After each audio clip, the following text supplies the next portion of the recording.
தூங்கும்பொழுது நாம் எப்படி ஜெபம் செய்ய வேண்டும்? இந்த ஜெபத்தின் மூலம் நீங்களும் உங்கள் குடும்பங்களும் ஆசீர்வதிக்கப்படும். ஏன்னா நான் இந்த ஜெபத்தை நான் அறிந்து கொள்ளும்பொழுது என் வாழ்க்கையில் நிறைய மாற்றங்கள் உருவானது. இரவு தூங்கும் பொழுது நீங்கள் எப்படி ஜெபம் பண்ண வேண்டும் என்று இந்த வசனப்படி நீங்கள் கேட்டு அந்த பிரகாரம் நீங்களும் ஜெபம் பண்ணும்பொழுது அநேக காரியங்கள் மாறும். ஆண்டவரே, என் கண்களை மூடி தூங்கப் போகிறேன். ஆனால் நான் கண்களை மூடி உறங்கிக் கொண்டிருக்கும்போது இஸ்ரவேலின் தேவனாகிய நீர் உறங்குவதும் இல்லை, தூங்குவதும் இல்லை.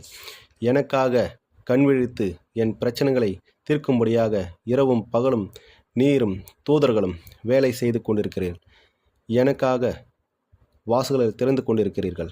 எனக்காக காரியங்கள் நடப்பித்து கொண்டிருக்கிறீர்கள். உள்ளங்களை அசைத்து கொண்டிருக்கிறீர். காரியங்களை நடப்பித்து கொண்டிருக்கிறீர். நாளை காலை நான் எழுந்திருக்கும் பொழுது நிறைய காரியங்கள் மாறியிருக்கும். எனக்கு சாதகமாய் இருக்கும். நன்மைகள் உண்டாகும். வாசல்கள் திறக்கப்படும். காரியங்கள் வாய்க்கும். வாய்ப்புகள் உண்டாகும்.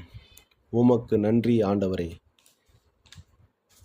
நீங்கள் இந்த மாதிரி ஜெபம் பண்ணிட்டு படுத்து பாருங்க, காலை சமாதானத்தோடு எழும்பீர்கள்.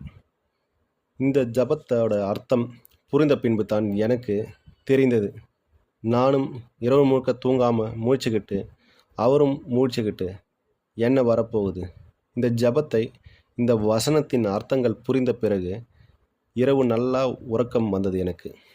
ஏன்னா இஸ்ரவேலின் தேவன் நமக்காக உறங்குவதும் இல்லை, தூங்குவதும் இல்லை. ஆமீன். என் வாழ்க்கையில் நிறைய வாய்ப்புகள் உண்டானது. நிறைய காரியங்கள் மாறினது. வாசல்கள் திறந்தன. எனவே நீங்களும் விசுவாசத்தோடு இந்த வசனங்கள் உங்கள் இருதயத்திற்குள் வைத்து அதை தினமும் தியானித்து கர்த்தருக்குள் விசுவாசமாய் இருந்தால் இந்த வேதத்தில் இருக்கும் வசனங்கள் மூலமாய் நீங்கள் அனைவரும் ஆசீர்வாதமாய் இருப்பீர்கள். நீங்கள் எதற்கும் கவலைப்படாமல் இருப்பீர்கள்.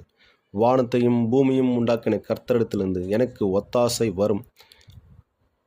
அவராலே இதுபோல நீங்கள் விரும்புகிறது வரும்.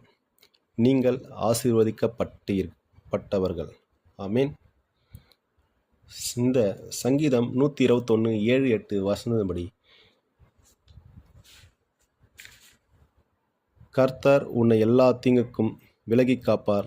அவர் உன் ஆத்துமாவை காப்பார். உன் போக்கையும் உன் வரத்தையும் எதிர்கொண்டு என்றைக்கும் காப்பார் என்ற வசனத்தின்படி நீங்கள் பாதுகாக்கப்பட்டீர்கள். ஆமீன். இந்தபடி இரவிலே ஜெபம் பண்ணுங்கள். காலையில் எழுந்திருக்கும் பொழுது எல்லா சூழ்நிலையும் உங்களுக்கு சாதகமாய் அமையும். ஆமீன். அல்லேலூயா.